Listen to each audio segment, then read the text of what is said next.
We are so excited to have the CEO of Women in Drones, Sharon Rossmark, and Executive Director of Vertical Flight Society, Mike Hirschberg, on this panel. Women in Drones has been doing some great work tackling diversity in the UAS and AAM spaces, and VFS recognizes the need to be more inclusive and diverse for the sustainability of the future vertical flight workforce.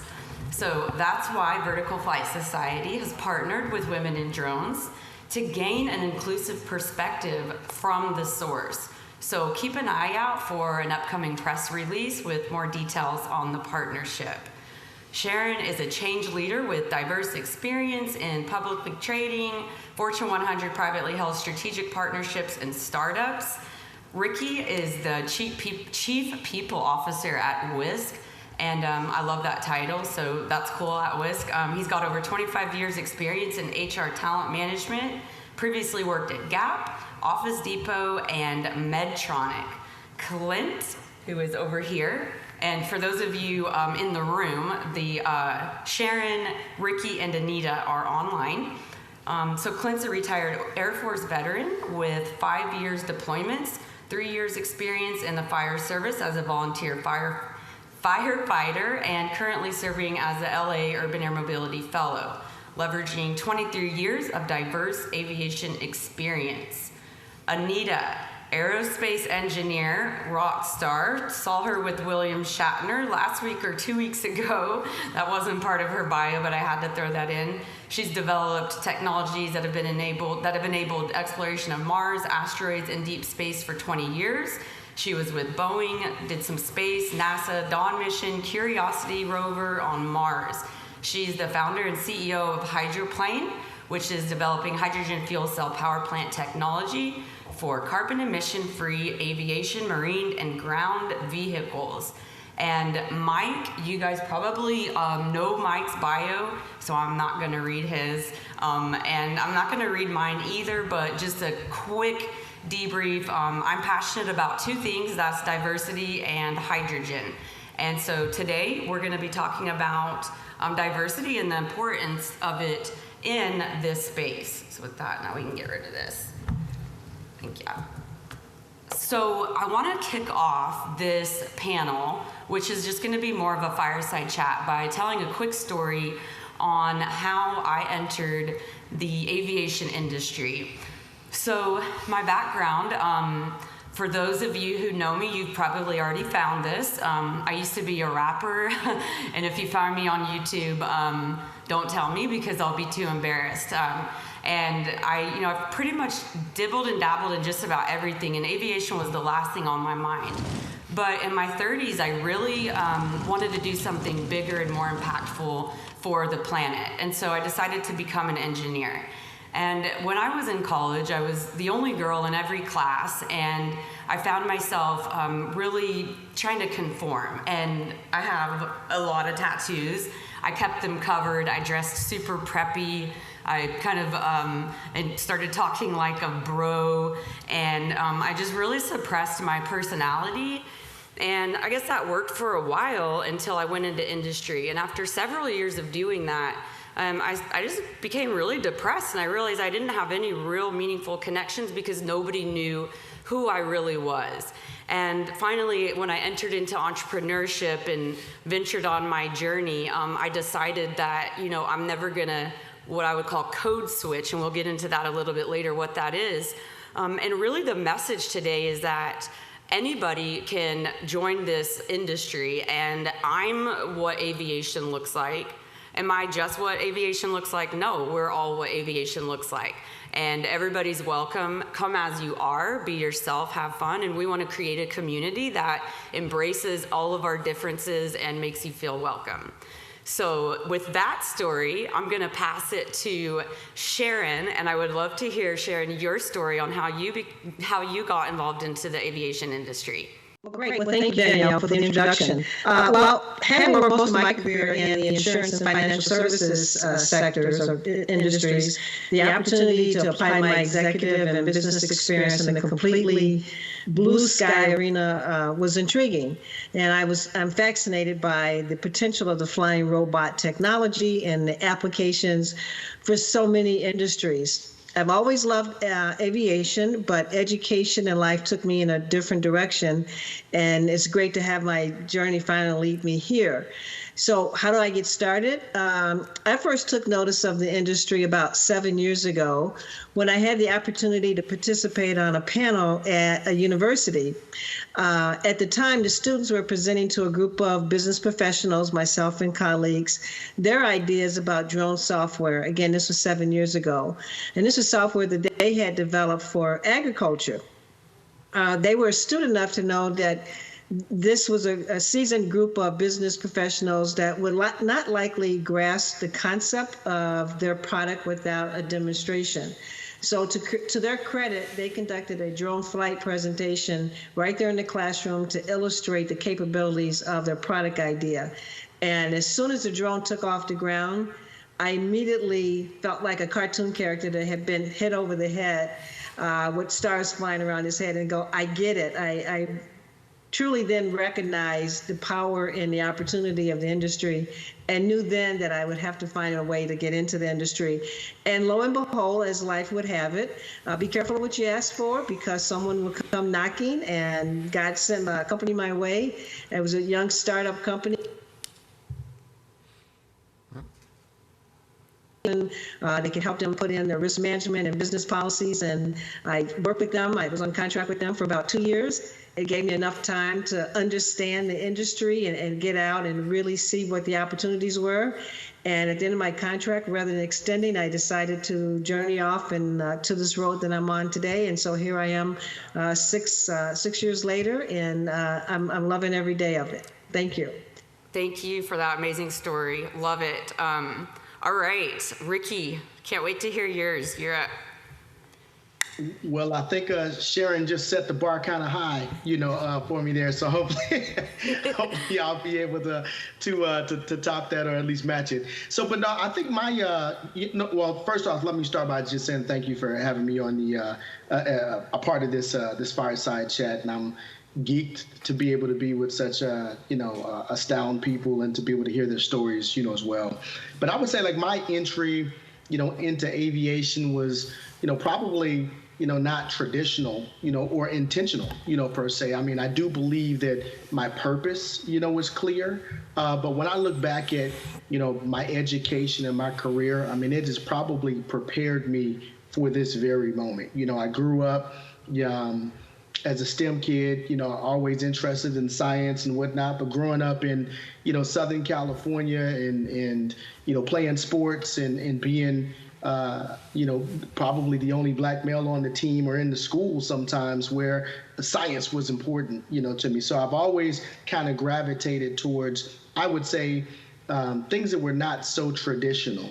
And I can recall, being able to, earlier in my career, working, whether it be in consumer goods or whether that be in, distribution, once I kind of gravitated towards like high tech, med tech, in some of those areas, I wanted to be able to do some work that I felt like I could leave a mark, that I felt like I could actually make a difference and call it, maybe, I don't know, silly ego or blind hope, so to speak. I feel like I have an opportunity to come into an industry or a function where you don't really get to see a lot of, females in leadership positions or black or brown people in leadership positions. I feel like being the leader in human capital, I get a chance to work with an organization and do it the right way, to be able to build this from the ground up. So for me, it was like a no-brainer, like where I didn't really know a lot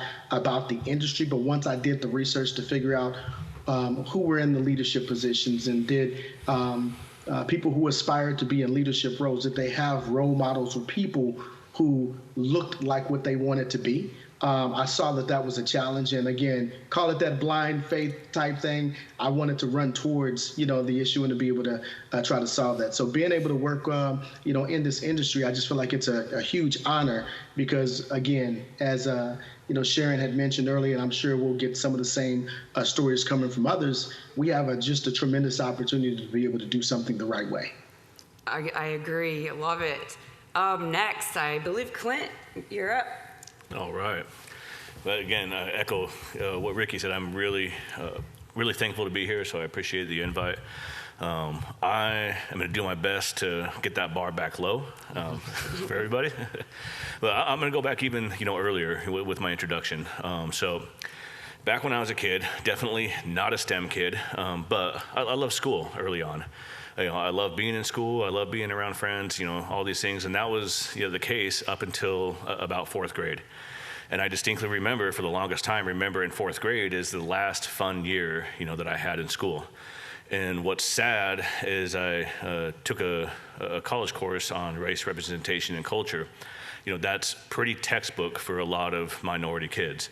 Fourth grade is kind of the dividing point to where, kids stop being cute and start being seen as a threat. And it was sad to learn, that one, I'm textbook, but two, there are other children out there, that are experiencing these same kinds of things. Fifth grade was kind of a turning point. It's where in school I started experiencing racial slurs, started realizing that I was different from others. Others started highlighting that difference to me. I'm Native American, full-blooded Sisseton, Wahpeton, Dakota Sioux on my mother's side, full-blooded Navajo on my father's side, and but nobody could figure out what I was, and that's something that kind of followed me throughout the rest of my life. People always ask, "What are you? What are you?" And where they couldn't comfortably ask that question, they just filled it in with assumptions, and that also informed a lot of the racial slurs and racial attacks that I experienced as a youth.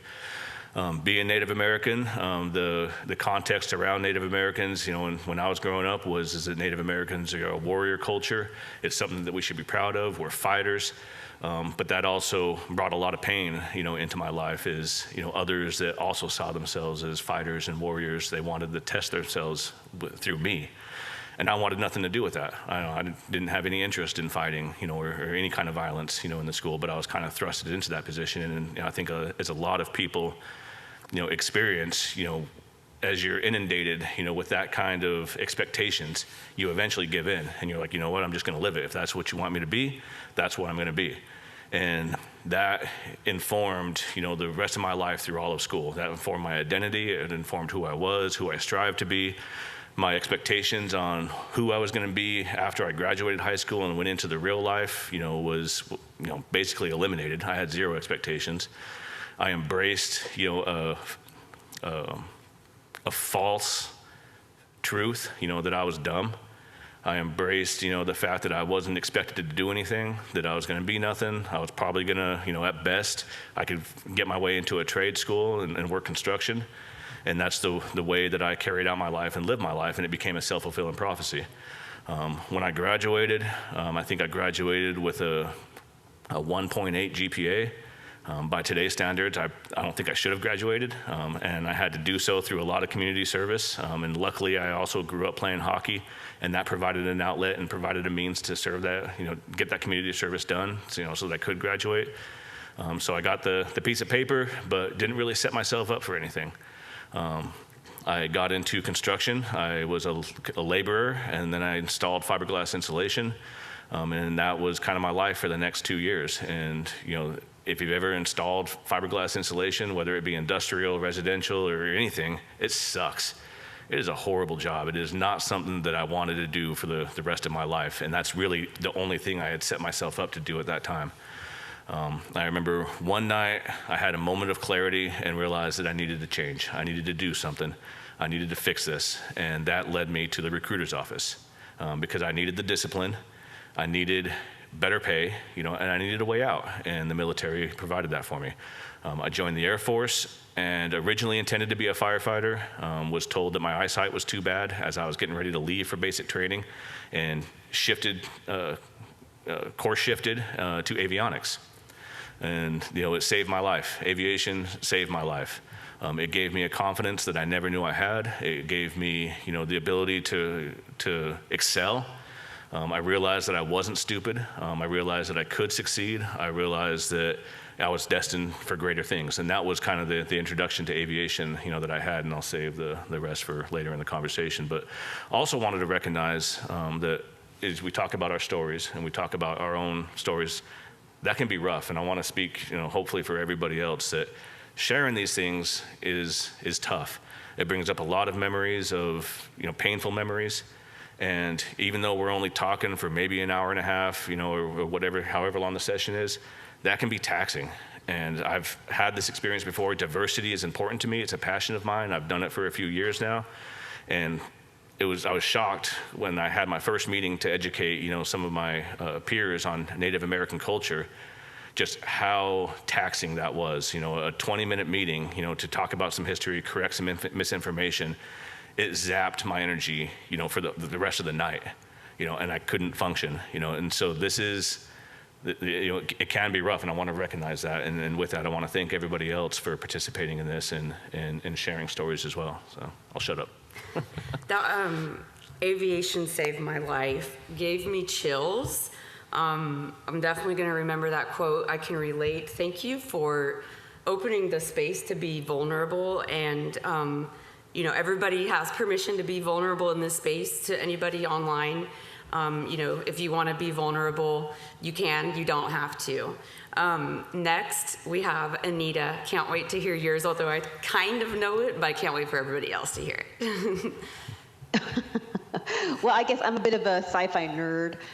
So I started watching science fiction when I was 5 years old with my dad. I watched Star Trek, reruns of Star Trek, the original series, which is why the Shatner interview that I had was a lot of fun for me. But I always knew that I wanted to be involved in the space program. But I also was born in the UK and then moved to the US when I was a little kid. So every summer we would go back and forth in a Boeing 747. So I was used to flying in airplanes and understood the concept of aerodynamic lift from a very early age. And I always knew that I wanted to be a pilot, at some point when I got older. I ended up, of course, studying aerospace engineering because that was the best way I could link my desire to work on advancing space exploration to a degree program. And my very first job out of undergraduate actually was at Boeing. And one of the reasons why I chose to do the straight into industry route as opposed to just all grad school route was because Boeing offered new employees basically free flight training. So they helped you get your pilot's license. I was like, well, I could go to school part-time, work full-time, and get my pilot's license. Clearly going to do that. So I got my pilot's license at a pretty young age in undergraduate, thankfully with the help of Boeing for some of the funding. And I spent 16 years working for NASA, and then 3 years before that working for Boeing, and only then did I leave to actually work in the aviation space for the past couple of years. So although I'm a very active pilot, I'd never actually worked on designing aircraft or designing on aircraft systems before because it's different in the space program, although there's some similarities from an entry vehicle perspective. But I will say what I'm seeing now when I interact with young people, because I'm also a professor at USC, is that there's more young people who are interested in working in aviation now because they want to be a part of the future, which is basically coming up with technologies to decarbonize different forms of transport. So although there's tons of people who still want to work on the space program, there's now kind of a new movement amongst young aerospace engineers and mechanical engineers who want to go into aviation to work on basically decarbonization efforts. But I kind of always knew that I wanted to work in aerospace, so it wasn't that hard for me. And I love flying, so I'm a very active pilot, instrument rated, working on my commercial rating now. My whole life is involved with aviation at the moment. And I think it's a great time for aviation, for both because if you're a fully fledged professional, you want to switch into the field, or if you're a young person just starting out. There's so many opportunities now, probably more so than in my entire lifetime. Yeah, absolutely. And thanks for sharing that perspective as a professor. I'm so inspired by the younger generation and what they're bringing to the table. And that's one thing that's so exciting about this space right now is that this is new. This is a new culture. This is a new industry. We get to define it. With that, Mike, your story? Yeah, I don't have a very interesting story. That's okay. I guess maybe something that might be interesting is, I was one of 4 kids, single mom, didn't have a lot of money growing up. And I don't know, at some point I'd already applied to schools, was going to liberal arts, but somehow I, had a message from God or some inspiration to go into aerospace, and I did that. And certainly aerospace didn't save my life, but it certainly, helped get me here today, and really met a lot of great people that encouraged me to continue and encouraged me to get involved with AHS, Vertical Flight Society. And really it's those people that inspire you, right? Those are the people that are transform your life. The people and the imagery of vertical flight or aerospace, aviation, those are the things that inspire any kid or any young person. And there's like different types of people. There's kind of like, there's a book called Balcony People. It's like, people that lift you up, that encourage you, that they're excited to talk to you, that inspire you. And we need to be the balcony people and not the cellar dwellers that are, pulling people down. So we need to look for people who are interested in coming to this space and encourage them. And encourage them to be their authentic self and to get involved, because we need everybody's help in vertical flight.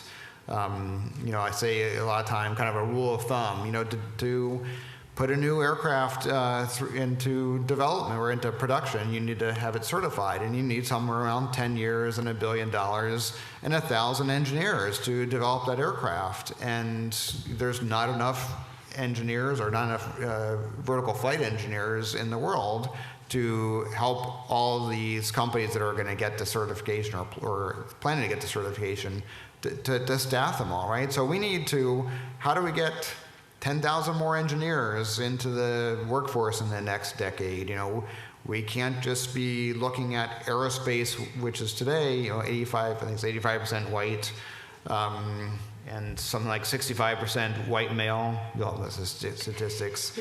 But I mean, it's like, we need to, for business sense, not just for, equity, not just for justice, but for just basic business sense, we need to walk the walk and, not only talk the talk, but walk the walk and reach out, bring people into this really exciting new developing vertical flight space.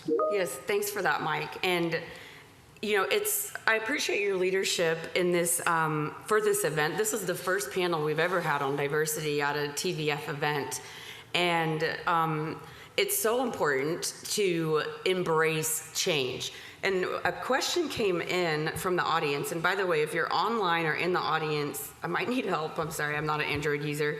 Thank you. So this is such a great question. What can non-minority members in industry do to be not only non-discriminatory, but actively anti-discriminatory? Thank you for that question. That's a fantastic question. First, before, and I'll let everybody kind of chime in, I'll give, my little 2 cents on that. Most importantly, Mike's experience is not any less valid than any of the rest of ours. So in no way does diversity mean to exclude anybody, including white males. All we're saying is let's include everybody. So Mike's experience is just as valid as everybody else on this panel. Number 2, diversity doesn't mean some sort of political agenda. What it means is we're all gonna have fun together and everybody's ideas are valid. And so, the first thing I would recommend doing if you're trying to, sort of navigate how to be inclusive is really learn what it means to be an ally. And when we talk about diversity and inclusion, we're not just talking about race, we're talking about gender, we're talking about how people identify. Statistically speaking, 100%, there is at least probably 5 people at this event that are suppressing something about themselves. Maybe they're gay and they don't want to talk about it. They don't feel comfortable being themselves at one of these events. So we want to make people feel comfortable showing up as they are. So learning about allyship and separating that from politics, there's absolutely no reason politics need to be even involved in the conversation. And it's just saying, if you see somebody different, then appreciate those differences. I'll give a quick example. I'm not going to say any names, but you know who you are. Somebody was bragging to me about their top engineer the other day. a girl, and he said, man, she will make such a good secretary. So he thinks this was a compliment, okay? And these things, when you hear things like that, I mean, imagine if you spent all of this work to become an aerospace engineer, and then this person you look up to as your mentor says, you're gonna make a great janitor. Nothing against what a janitor does or a secretary does, but that's not what you're striving to do. And when you hear these sorts of things, they're devastating and excruciating. And you hear them a lot. As a woman, I hear them a lot, but I'm also a white woman, so I don't get it from the racial aspect. But they hurt and they are discouraging. So, recognizing how to not say, kind of putting people in a box that you think they might fit in, there really is no box. So I guess, that's sort of my, and the second thing is the same gentleman said, I said, you should come to the diversity panel after he made that remark. And he said, oh, that's girl stuff. And I said, now you need to come even more because of what you just said. So this is everybody's stuff. This is how we're going to be successful as an industry, how our companies are going to be successful. The more diversity you have on your executive leadership teams, the more successful you're going to be as a business.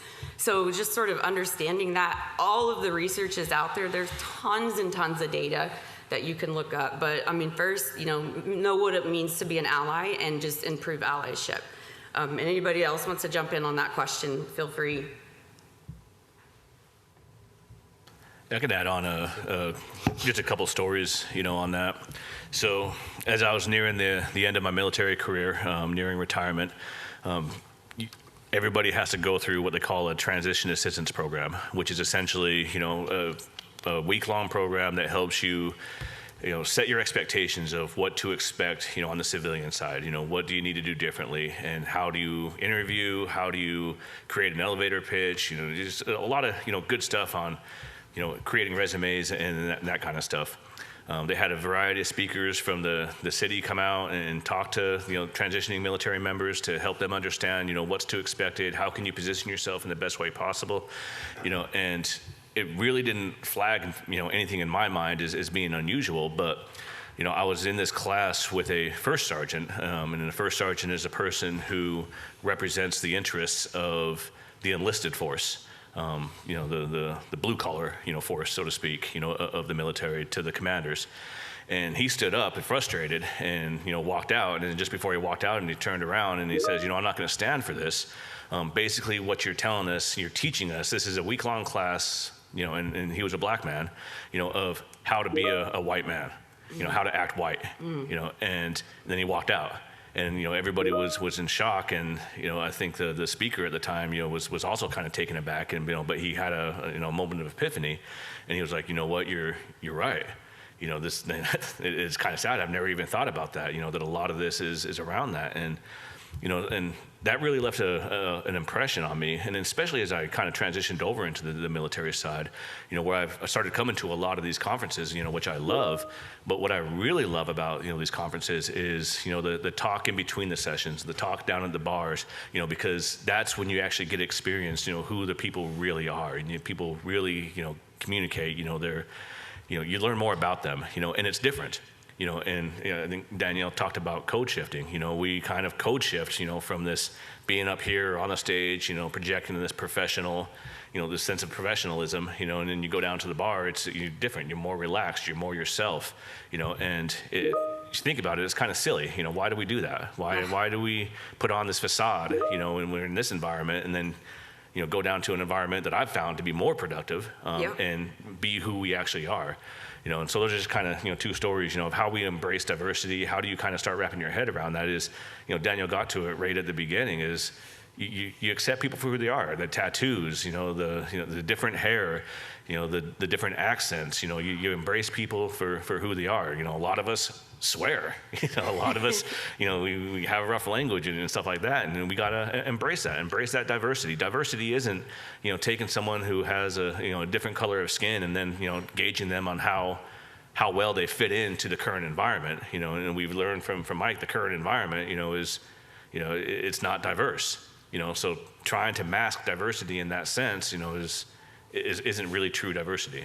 And I think learning, how we can embrace people for who they are, allowing people to act, freely, without hiding themselves, without covering up certain aspects of their life, and just allowing them to be themselves is probably the most important thing we can do to kind of just take that first step. And if I could just make a couple analogies, right? So if you're putting together a football team, you're not going to win if you've only got two quarterbacks, right? So you need people with different skill sets. Just like, designing eVTOL aircraft or aircraft in general, you need people, structures and Aero and stuff like that. And it's the same with any team. You need these different perspectives.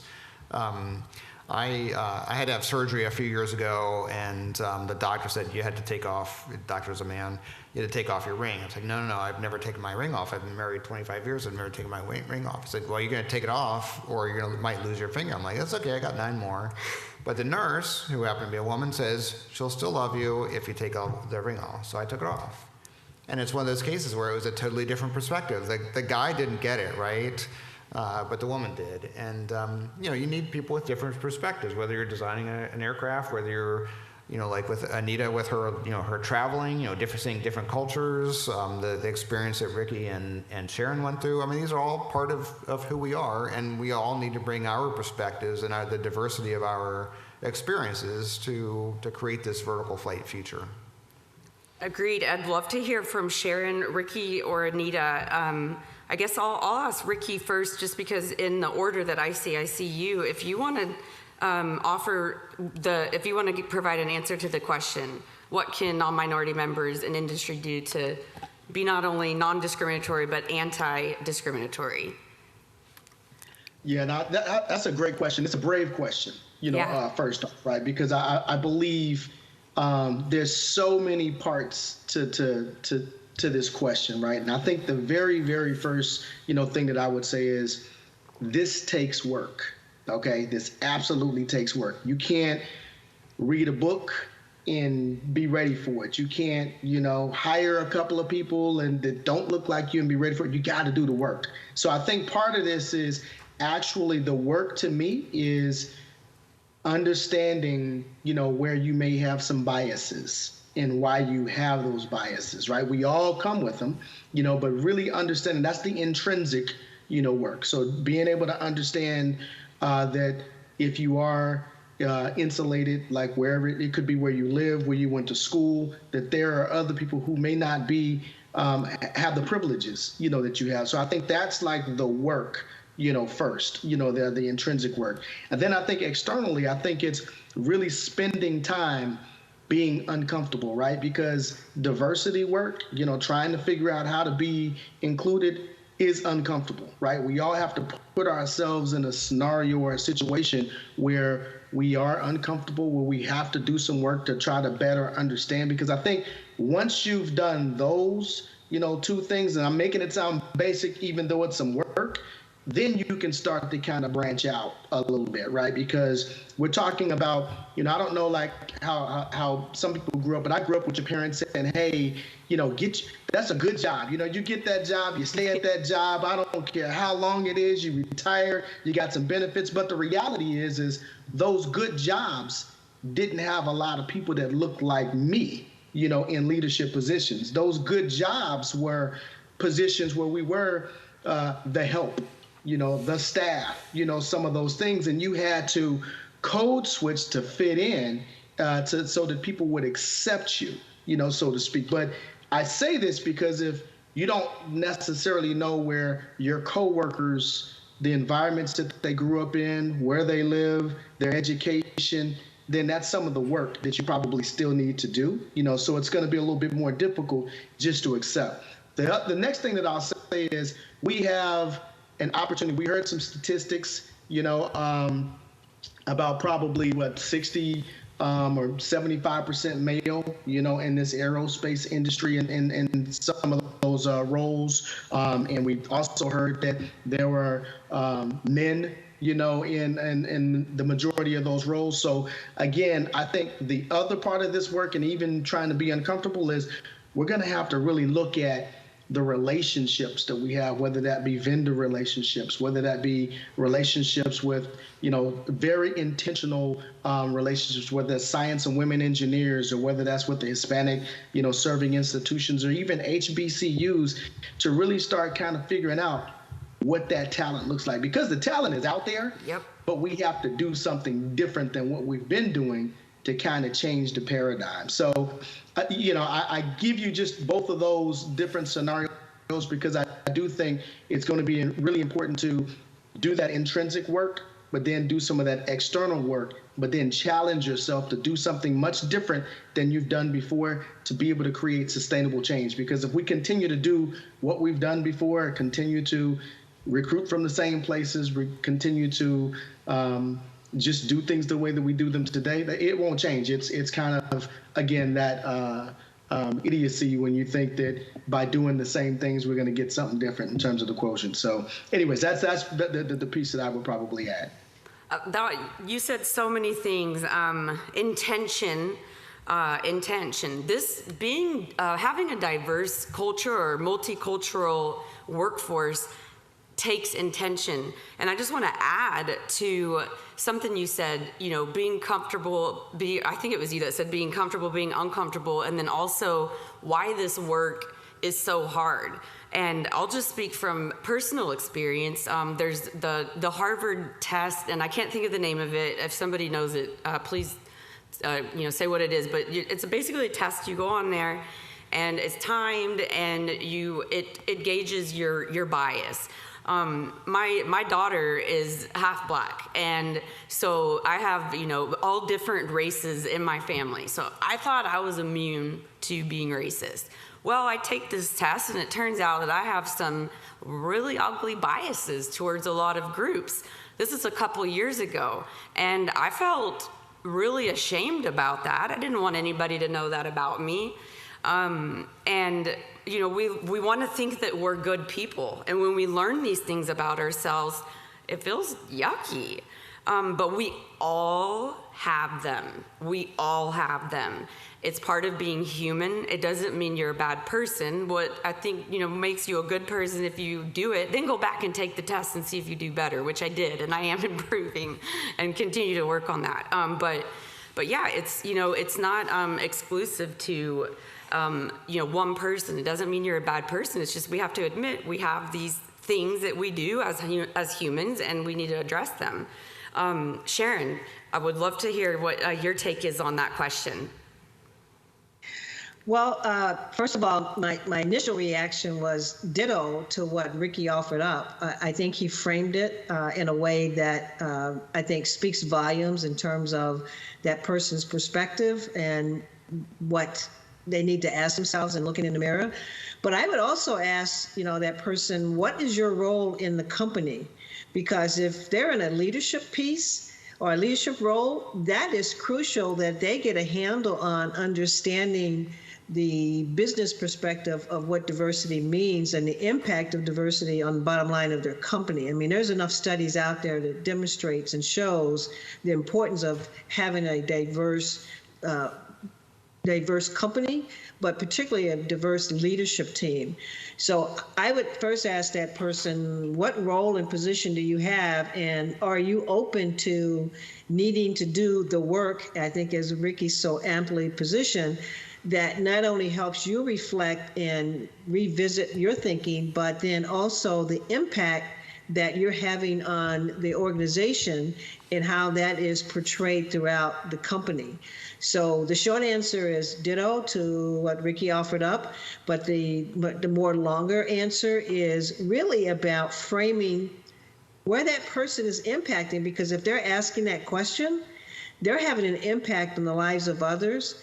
And if they're in a top leadership role within the organization, they really need to seek external support in terms of revisiting how the organization is showing up, how they're recruiting, what are their key statistics for determining whether or not they're ready to accept a diverse workforce, and what needs to change.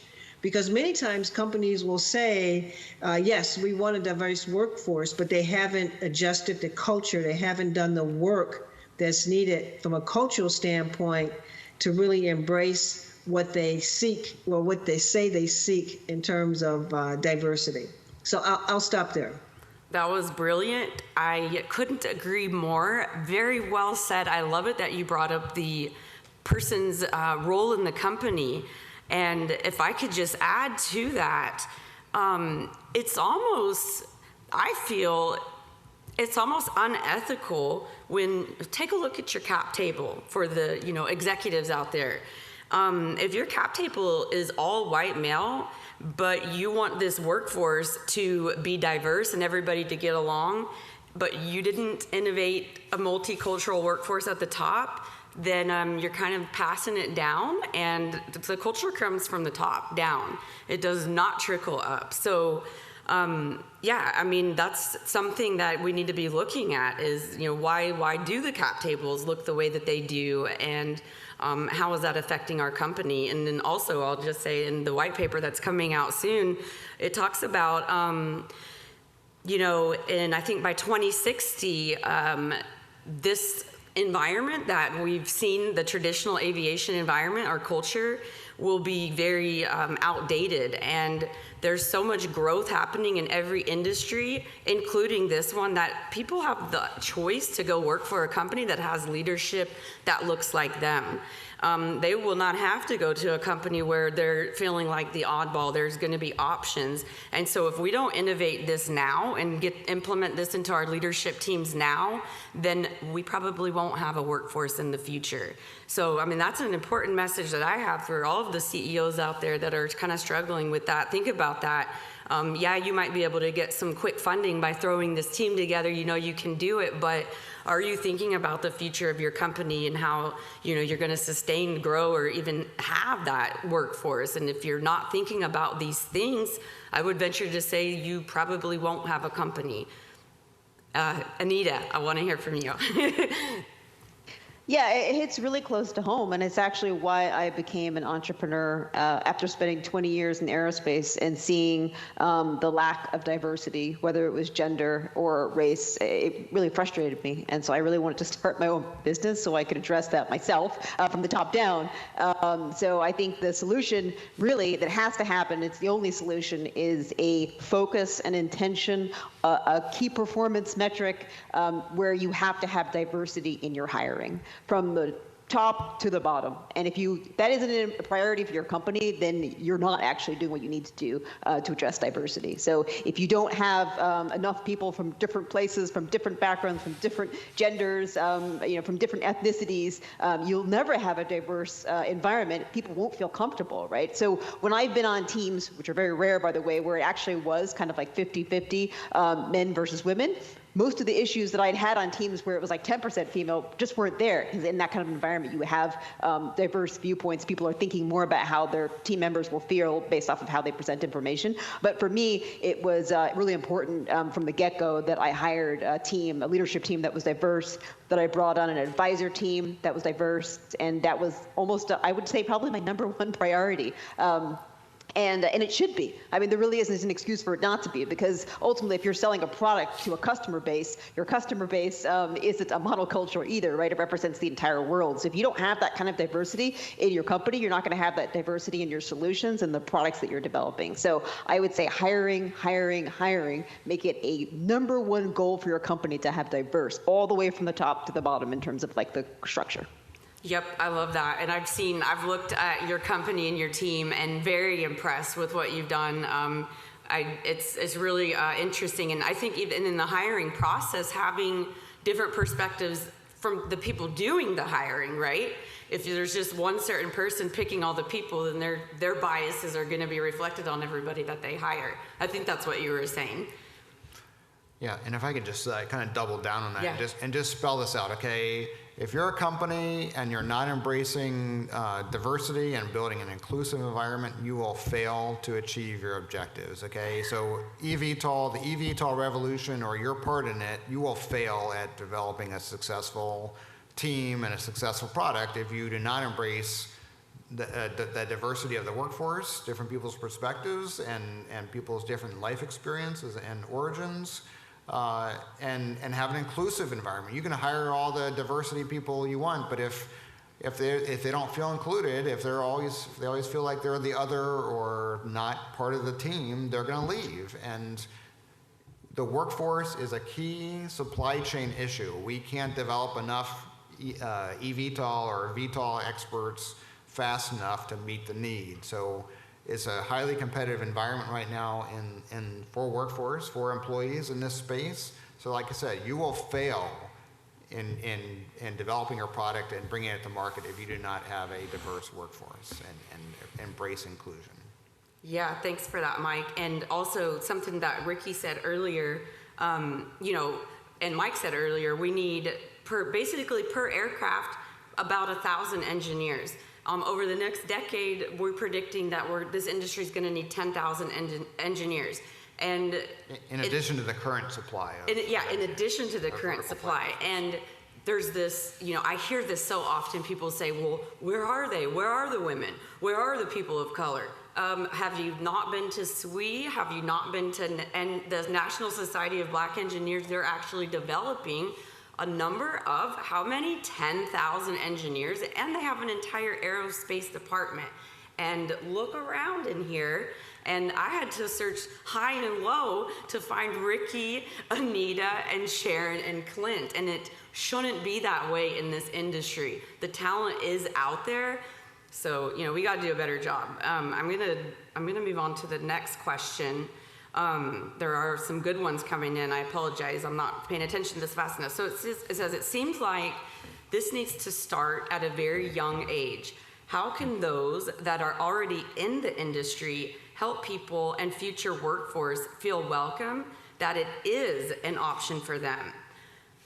You can't be what you can't see. I think if we still have the slides up, I don't know, but it's showing, if you have a daughter or something, if you have, yes, thank you, this. I specifically wanted to arrange the slides this way and put Mike and me last, because we need to highlight the people that are really gonna make a difference in this industry. I'm really tired of seeing people of color, women of color at the last or at the bottom of something in the background. We need to highlight that, because people will not be what they don't see. That's my take on it. And I guess anybody could really jump in and answer if they want to add to that. Well, it's STEM, right? We know we got to reach out for STEM, encourage people to. It's the age-old problem of getting more kids interested and excited about aerospace. But we need to be, we need to redouble our efforts and go places it's actually 88% men and 72% white, and it's something like 6% of the aerospace workforce in the U.S. is African Americans. Why is that, right? We need to not just keep going to the same place. We need to go to places that we haven't been going to and welcome those kids and get them excited about vertical flight and aerospace in general. Yeah, I would probably echo that. I think this starts at such a young age, and even if you just look at where we were in the last few years, whether it be and this is not about politics, but this was about what our kids could see, whether they saw Hillary Clinton, whether they see, Kamala Harris, whether they see a Barack Obama. When you say be able to see what you want to be, I think what we have to start doing is actually going to some of the younger programs, right? We need to have programs, sweat equity programs, where we're actually going into whether that's STEM programs, where we develop relationships at a young age. We come in and we show them what we do, right? We do experiments. We have some of those code breaking, seminars. So I think it starts there, but I also think that we have to really develop those relationships, as we said earlier, for those internship programs. If we're talking about, developing a relationship with Thurgood Marshall College Fund, where they're connected with all of the HBCUs. I mean, North Carolina A&T spits out the most engineers in the U.S., like outside of Stanford, outside of all of these schools, like Tuskegee in Alabama, they spit out the most aerospace engineers. I mean, these are programs where we have to start kind of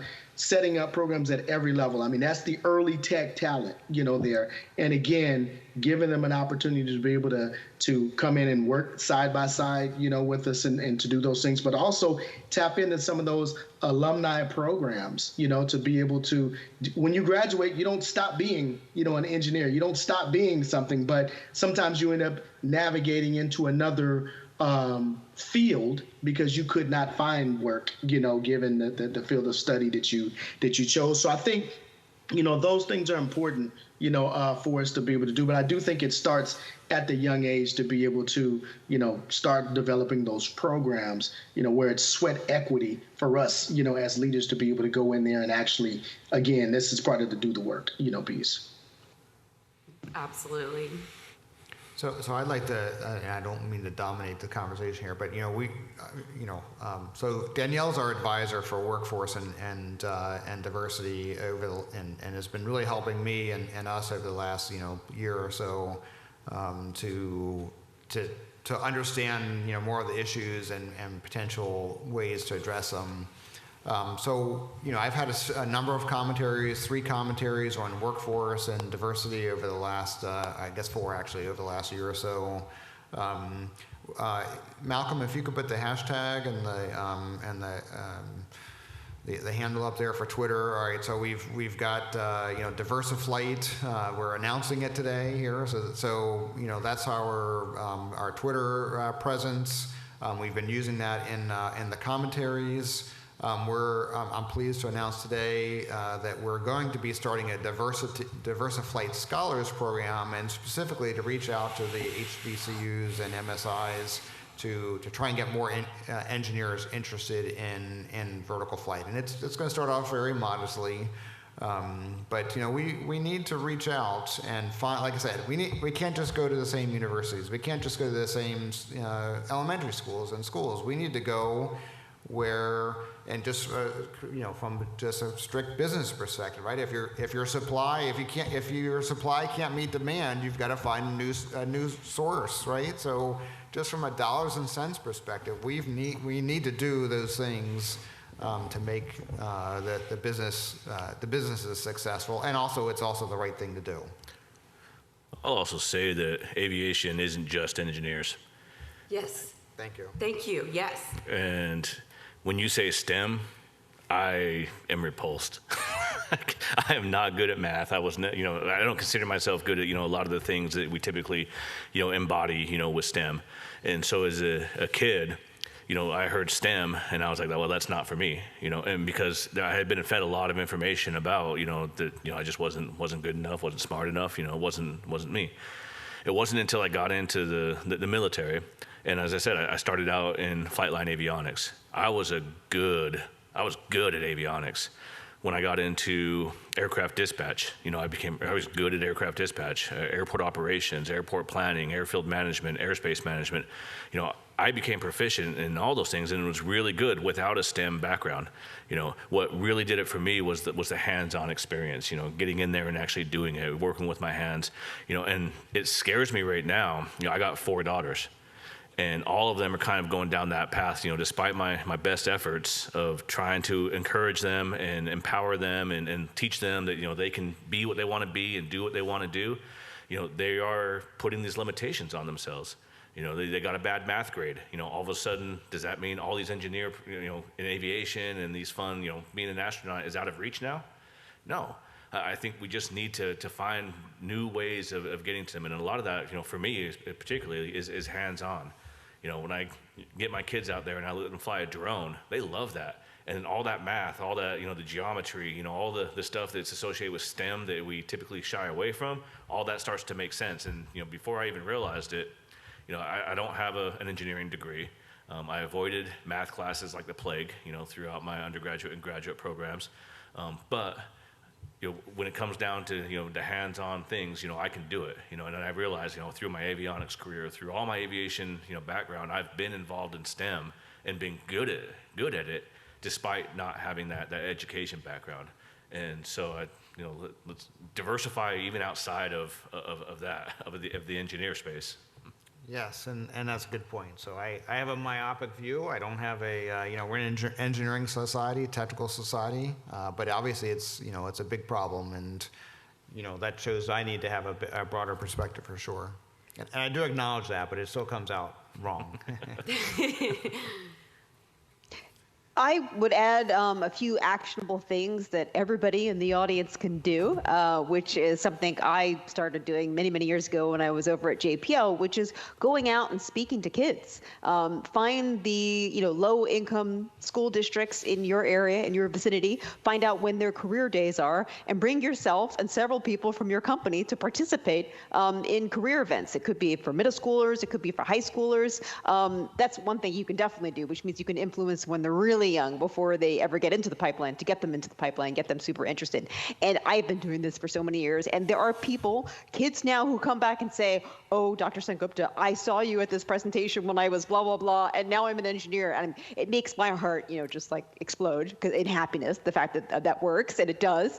So there's that. And then the other thing, of course, is create specific internship programs. And I think Mike brought this up, that goes to specific schools or that are for diverse people to be able to, basically hire out your company temporarily. I mean, there's no reason why you can't do that, right? Everyone's going to have interns. Why not have specific intern programs and it could be for high school interns or it could be for college interns that ensure that you get diverse candidates because of where you go to. And I think Mike also mentioned this too, which is that there are some companies, I used to work for one, where they literally discriminate against people in terms of what school they didn't go to, right? Mm-hmm. So if you didn't go to the Caltechs, the MIT, the Stanford, they wouldn't even consider hiring you. And then that has implicit bias because oftentimes you have, statistically lower income groups also associate with being minorities. Therefore, you're down selecting where you can't even have diverse candidates. So you absolutely have to open up your hiring to everybody. And in my personal experience, I have found the best employees don't come from those 1, 2, 3 schools. They come from a range of schools. And it's not about where you went to school. It's not about your economic background. It's about your ability to succeed as an engineer, as a team player, as a business member, and you could be from anywhere. Yep, love it. In fact, Clint and Anita, to that point, some of my best engineers are not engineers. They're better engineers than some of the engineers. So it's just, it's a fancy word that we put on basically some of the trauma we went through in college. But yeah, I want to hear from Danielle. Yeah, I was going to add a point about the education piece. Mm-hmm. I agree with all of the points that's been made by the panelists. But I would also encourage them that as they go out to schools, as they get in front of young people, that they make sure that they have a diverse group of employees or staff members with them.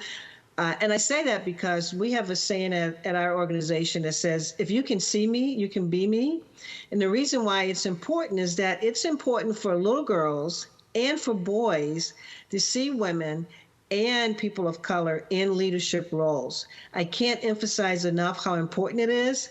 So if you want to go out to help a school and you don't have anyone that is diverse or that's a female in a leadership role, short of me saying shame on you, you really need to step back and think about why you don't have someone of color or have a woman in a leadership role to take out, because that's what's important. We have some children's books that we've written about the drone girls, and they're for little kids. They're for what we call early readers, kindergarten through 3rd grade. And the kids in the book are showing girls interacting with drones, loving to fly drones, wanting to compete in the drone competition, wanting to go to an air show. It shows them excited about it. And I can tell you, I've been that kid. I've been that little kid that have had companies come through and talk to you in school about what the opportunities are. I've been that kid that's walked into a company and worked for a major corporation and have my parents tell me, as Ricky said, that's a good job. You better keep that job. And you know what? And you look around and you don't see anyone like you. And so you don't have that dream or possibility of I could be that job one day. I could be in that leadership role. And so it's important for that kindergarten kid, that 3-year-old, that 5-year-old, that 3rd grader, that 8th grader, that 11th grader, for them to see someone that looks like them so they can see the possibilities. Because somewhere along the way, there's too many people that are pushing them down, and all you need is that one person sometime that can just plant that seed in them, that they could show them the possibility. And if we have more people willing to do that, we would have more talent in the pipeline, because a lot of what we're talking about today are kids that are sitting in the 2nd, 3rd, 4th, and 5th grade, that the jobs that they're going to need to be prepared for don't even exist. We've all heard us talk about the new collar jobs. And these kids need to be able to see the possibilities and know that they're going to be working towards something that doesn't exist today, but by the time they graduate from college, there's going to be a whole new set of skill sets that's going to be needed for jobs that don't exist. And unless they can have something to hope for and see the possibilities, therein lies an opportunity to really make an impact. So if you're going to go out to a school, I wholeheartedly agree that that's important. But you need to look around and say, why don't I have someone else that doesn't look like the rest of my organization that I can take out with us?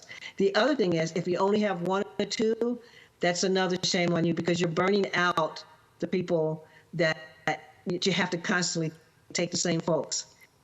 I can't tell you how many people of color, how many women go, you know what, I'd love to do that, but I just can't do one more right now. I've got a personal issue. I've got family issues. I've got work to get done. And so if you only know 1 or 2 people, therein lies another issue. So how can you help? Be a part of the solution. Be a part of making a difference. But make sure you're looking around. And while your intentions may be well placed, it's just so important that you're engaging a full breadth of individuals that can help. That was powerful. I would love to learn more about those books and where I can access them. Are they online? Are they digital? Are they hard copy? Like everything else in this world, they're on Amazon. Okay, I'm definitely going to find them. I wish I would have known about them before Christmas, but that's excellent work. And there are so many questions I want to get to. I'm just going to give a real quick example, and then we're going to hop to these questions. Clint, you mentioned you have 4 daughters, and you're starting to see them go in the, I guess the female box of what girls think they're supposed to do. I come from a family with several engineers, all male engineers. I was the first woman engineer in my family. Since I became an engineer, my daughter's now an engineer, and one of my nieces is an engineer, and my 13-year-old niece started an eVTOL club at her school without any recommendation from me. Just from them being around me and hearing me talk, they said, I want to be an engineer. That warmed my heart. It took no effort. It was just them seeing it. It's that easy. Questions. All right. So I want to get to this one because somebody asked it a while ago, and I think this is big. Just looking at the attendance of this session compared to others, what can those of us here do to encourage others to care? I love this question. I kind of knew in advance that it probably wouldn't be, a sold-out show. But compared to 2 years ago, I didn't meet any women at TVF. And this is our first diversity panel, and we were talking yesterday about the first TVF, which was a small group of people, like less than 100, and now it's grown into this thing. So, I'm just very appreciative of everybody that has come.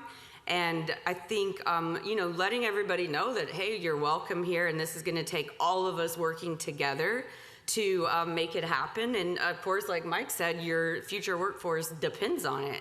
I mean, I would love to hear what others say, but just in the growth, I just want to kind of brag about the growth that we've had in 2 years.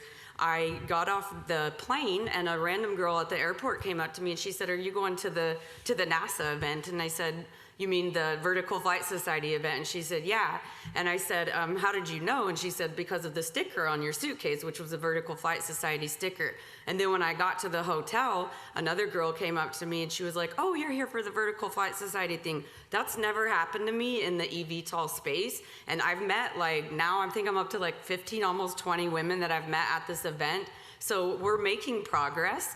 But, you know, it's going to take some time to get where we need to be. So anyone else care to chime in? I would love to hear your thoughts on that one.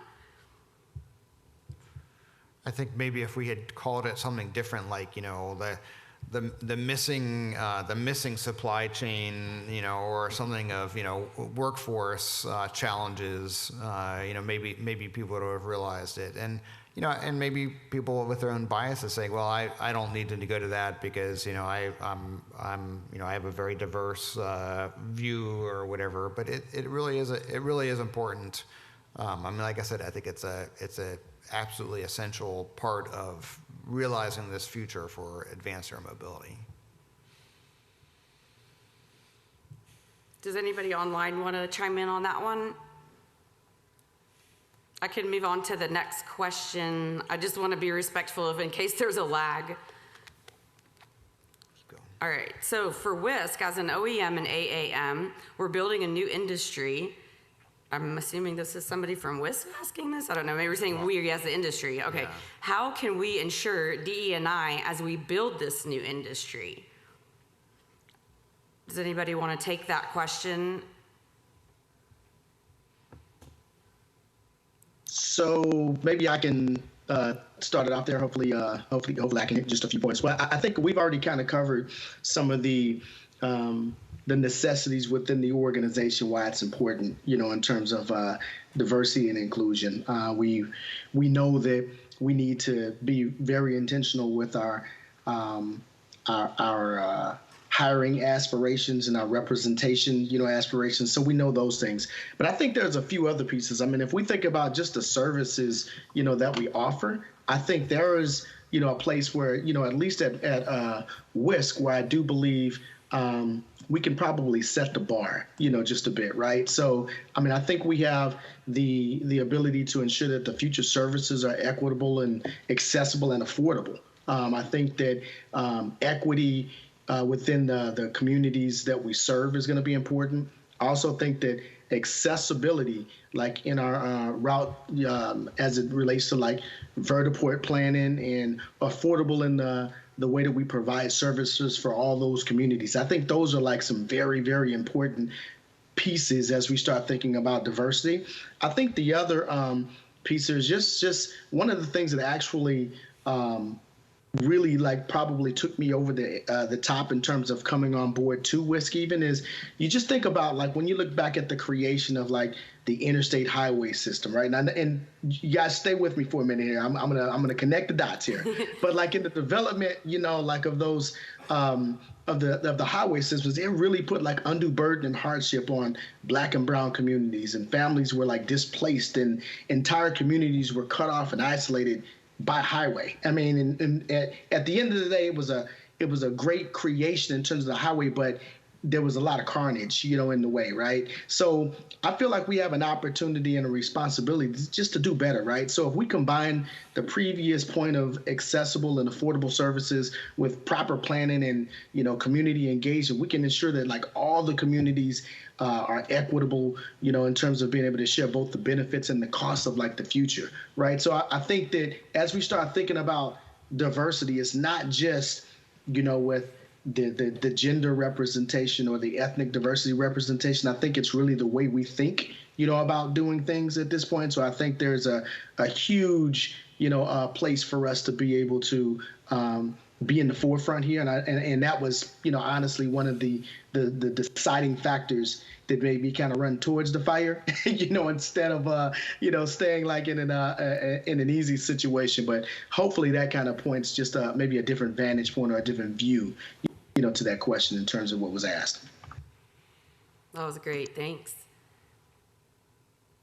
This next question, this one is really resonates with me. This is a conversation I've had often. How do you encourage minorities to enter aerospace professions when the challenges and biases exist and are so prevalent? I have had this conversation, Mike and I have had this conversation often, and I said, I am not going to recruit women or people of color into a space that I don't feel safe in. And so before we start trying to recruit, we need to make sure the space is safe and inclusive. That's my opinion. We need to make sure that there are consequences for negative actions, that we weed out and root out some of the bad apples and bad behavior.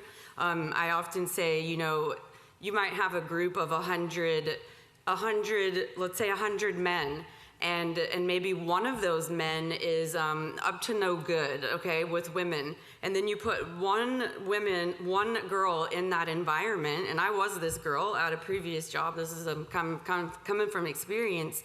That bad apple is gonna find that girl alone often, and those other 99 guys are friends with that guy. And so when you tell that experience to them, they're like, that's probably not what he meant by it. And you're kind of just gaslit until like it never happened.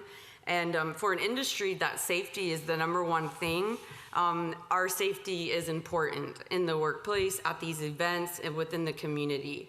And so I think that's, really important that we stand up for each other. We speak up when we hear something that's wrong. We say something, we do something. And also want to throw out there that if anybody ever feels like they're not being included, or they're being overlooked or mistreated at an event like this, or anything that I'm involved, please tell me. And if you want to tell me anonymously, that's fine. And I'm sure some of the other panelists would be happy to help you through that as well. But we want to make sure that we have your back, especially if you're coming into this space and you feel kind of alone or isolated. We want to do everything we can to welcome you. So reach out. Don't be shy about. You can be anonymous if you want to, but we want to know about these things so that we can make sure that it is a safe and inclusive space. And if I can just add, similar to that, I wrote in my last commentary, I've started listening more closely to women's stories, and not that I'm listening to more women's stories necessarily, but more closely. And I'm just appalled that here in 2020, 2021, there's like some of these stories people are telling me that these things actually happen. So, you think, okay, well, I'm a guy, but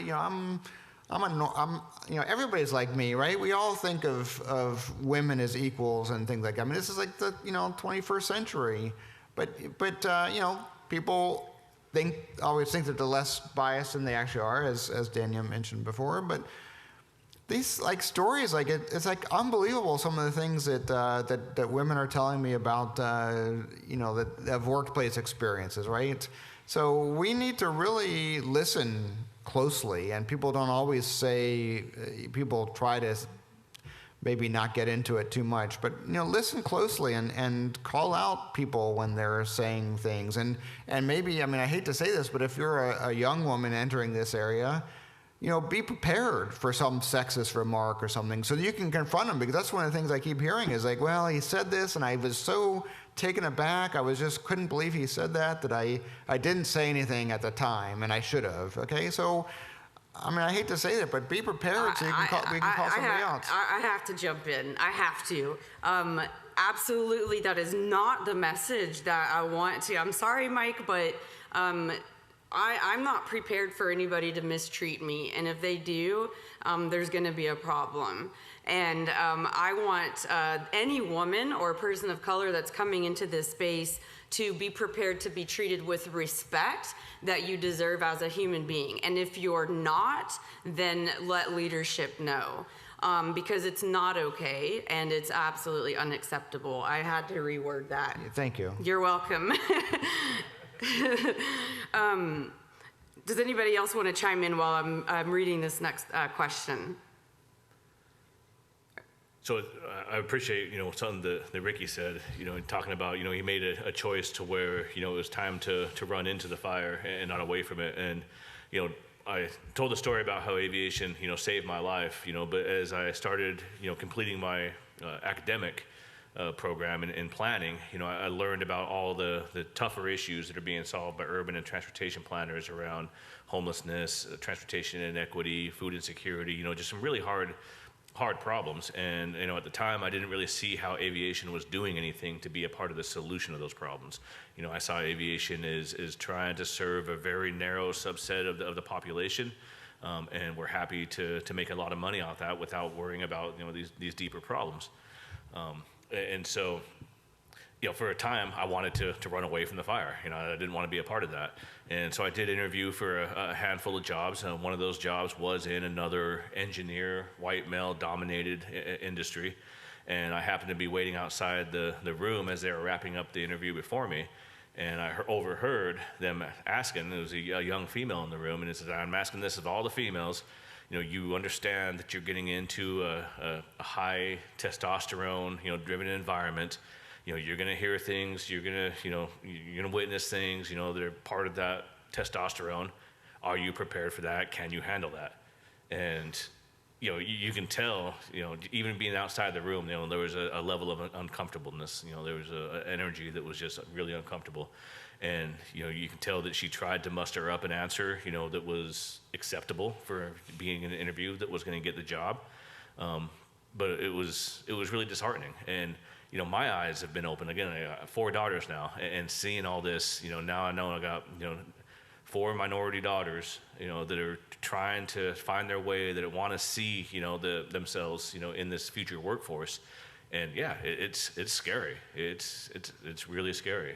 And yeah, we definitely want to make sure that we're creating that culture of safety, that culture of inclusivity, and really celebrating, while there's always room for improvement, this panel is something to be celebrated. It's something to be proud of, as an industry that, we have now the courage to bring the people together to talk about this stuff. So thanks Absolutely. for doing this. Hey, so let me just add just one thing is this is a journey, right? Like this is absolutely a journey. Like we're all, in this panel, whether we're virtual or, face to face, and we're trying to figure it out. And because this is so new, we really don't have a lot of excuses to perpetuate the same things that we've seen in the past, right? Like we know the numbers are bad. You can't, hide like the numbers, whether it be with ethnic diversity or gender, diversity. You can't hide the numbers, right? And if you are a leader and that is not uncomfortable, for you, then there's a lot of work, that needs to be done. But to the points that were raised earlier, it's because it's been happening, since the beginning of time, whether it be with, people getting treated, unfairly, at work because of race, gender, or whatever, qualifying factor, it's not okay, and I think that this is an opportunity for us as leaders and to have the first of many conversations here to be able to start, doing the work. And I think I've heard some good things that have me optimistic, that we can do some great things. But again, everyone, that's either on this panel or who's brave enough to write in some questions, we all have some work to do. So I do think that we're going to have to, really work together to make sure that because this is so new, like if we're still having some of these same conversations 3, 4, 5, 6 years from now, then we've all failed, in this room. So I think there's going to be a lot of work, that we need to do. And we have to look in the mirror and say, am I proud of the work that I'm doing? And I think that we all have to really just think about what we need to do, and we just need to be aligned in terms of what we want to be known as in this industry. That was my last soapbox moment, for the day. I was going to add one comment, which is that this is something I only discovered as I ventured outside of the space program world, is that this is not a problem unique to aerospace, to engineering. It's actually a problem in many different sectors. In the tech area, certainly common for pilots as well. It's common in finance. It's common almost everywhere. So sadly, there is no way around it. So there's no reason to not invite people to a certain sector because it's a problem. I think we just need to address it. And we can only do that with hiring and with training. Training is a really important one. I was in like a 90% male company a couple of years back, and we had like unconscious bias training, and a lot of the white male employees actually got a lot out of it. So I think it's something that has to be addressed with training and with hiring. And I still think the most important thing in terms of getting people who are underrepresented is to make sure that we can communicate to them that this is a career which is available to them. I can't tell you how many young people that I meet in the middle school to high school range don't even know what certain STEM jobs are. They've just never heard about it because it's not part of their family circle, right, or their neighborhood circle. So communicating that this is a great option for them, that it's a high-paying salary. This is another thing that I say to young people all the time too, is that actually you get paid really well. It's so much fun. You get to go out and test in the field. So I think you can excite people to take on certain challenges because it's something they never even knew was available to them. And you have to do it. It doesn't make a difference if you are a woman talking to men, a man talking to women, from anywhere. You just have to excite young people in these underrepresented groups to take on these roles, because they'll have wonderful careers as a result of it. And as Mike said earlier, we need them to become, people in this field. Yes, thank you. And I'll just say one thing. So we actually did have a panel last year. We were virtual at TVF, but it was on workforce, and we did discuss diversity then too. And we've had panels on workforce at several different events, but this is the first live one we've had, and it's one specifically on diversity. I want to, we're getting ready to end. I want to really drive this home. The responsibility of making this an inclusive industry is not the responsibility of the people we're trying to bring in. We don't want to say, hey, this is what's going to happen to you. To pick on Mike again, we don't want to say, hey, women, be prepared to be harassed, or hey, people of color, be prepared to hear racial slurs. No. As leaders, be prepared to fire, be prepared to root out the problem, because if not, you're about to grow an exponential problem. So that would be my takeaway as a leader. Be prepared to do some training or get rid of the bad apples before they start to reproduce. Yeah. What are anybody else's last thoughts? I was just going to say, yeah, so Danielle really said what I was trying to say a lot better than I did, but it was, you should be prepared to be treated with respect as a human being, and you should call it out if you're not, and that's what I was trying to say. Last thoughts. Ricky, let's start with you. No, I think this is a great first step, even though there have been other conversations had. I just think this is part of that being uncomfortable, place, right? Like, I think this is where you start to say, wow, we really do have a lot of work, but I think we also have a privilege, and that's what I see this as a privilege to be on the ground floor of something great, so I will, make myself available, as well to anyone who, needs, extra, talking points or needs extra help in terms of thinking of ideas on how to, increase our reach, but I think we all have a responsibility to continue this journey. We're all doing something amazing, and, it would be great to be on the right side of history with it also. Love it. Yeah, we're also we have a podcast that's launching in a Discord, so you can join that, and I'll send an invite. And Ricky, thank you for saying that you would be available. And like I said, if anybody needs resources or help or mentors, we want to provide you that space. You can do it, as yourself or anonymously. Sharon, last thoughts. Yeah, I would say two things. One, if you think about it from a business perspective, why wouldn't you want to do the right thing and have a diverse workforce? But it starts at the top. So the second thing is, this is a leadership issue, and it starts at the top. And yes, the top is the CEO, but actuality, if you're a big enough company and you have a board of directors, it starts with the board of directors. And then it starts with them holding the CEO accountable. So for me, it is about, this change can be made, because if we were starting this industry from scratch, we would build it with diversity in mind. And if you're leading a company, or if you're one of the top leaders in the company, you need to take that approach in terms of, what do we need to do differently? And that includes changing the culture, and that includes being a part of fueling the pipeline for future talent. Love it. Thank you. Anita, last thoughts. Yeah, I mean, everyone, this is an amazing panel. I thought everyone's insights were inspirational. Thank you for having me. And Danielle, you did a fantastic job. And yeah, I can't say it again and again. I feel like a broken worker. Just make it a real effort to have diversity be a part of your team and also your board and also your advisors. Just make it a priority for your company, a goal, and then it will happen. So thank you. Thank you. Love it. Clint, last thoughts? Just really appreciate everybody's insights into this, and again, for the opportunity to be a part of this. I want to expand on the if you can see me, you can be me. When I was, when I decided to turn around and run back into the fire, had no idea where to find, any other Native Americans, that are participating in this space or, kind of being elevated in this space.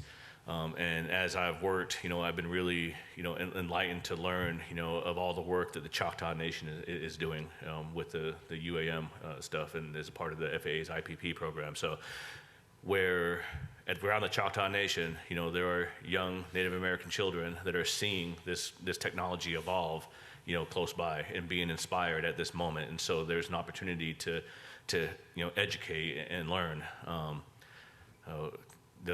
Just this week, the Navajo Nation announced that they are doing drone deliveries, medical drone deliveries and some other work to reach their residents. And so again, there's children there that are seeing this technology, that are interested, intrigued, by it. Senator Sharice Davids is the one that introduced one of the ones that introduced the Advanced Air Mobility or the Advanced Aviation Leadership Act. And the Winnebago Nation. Myself, the Urban Air Mobility Fellow, and it's for the city of Los Angeles, doing the work that I'm doing there. Tira Frazier up in the UK, the British Columbia, established a indigenous women-owned airline, and she is exploring, electric aviation and advanced air mobility things. So it's. Yeah, shout out Tira. I wish she was here. Yeah, really awesome, to see, the Native American representation, that is growing within this field. And, it's just gave you, a handful of places to look where people are starting to be inspired and opportunities to educate and grow this industry and grow the diversity in this industry. So, again, thank you, everyone. Love it. Mike, last thoughts? Yeah, just to reemphasize, this can be an uncomfortable conversation because, you want everything to be okay, but it's actually not okay sometimes. So you have to be, comfortable with being uncomfortable. Women in Drones partnered with the Canadian Air Mobility, Advanced Air Mobility Initiative, I don't know, I guess it's almost a year ago. And, thanks to Danielle, I was I was the only man out of 29 speakers or participants. And it was, it was a great discussion, and I was uncomfortable doing, but as sort of as we do these things, I mean, Anita mentioned kind of the diversity training sorts of things. You get more comfortable with being uncomfortable, and that's how we all grow as human beings. And we always want to be the best, the best we that we can be, the best us that we can be. And I think it's really important for us, for our employees, for our colleagues, that we have. Everybody welcome, no matter who you are or where you come from. Yes, and thank you, Mike, and just thank you so much to all of the amazing panelists for joining us, and thanks everybody for coming. I apologize for not getting to all of the questions online. I tried to do the ones with the most up votes. But yes, you see Mike, he's a white male and he survived the diversity panel, and he's okay. So this is a safe space for everybody. Thanks again so much, and thank you all for coming.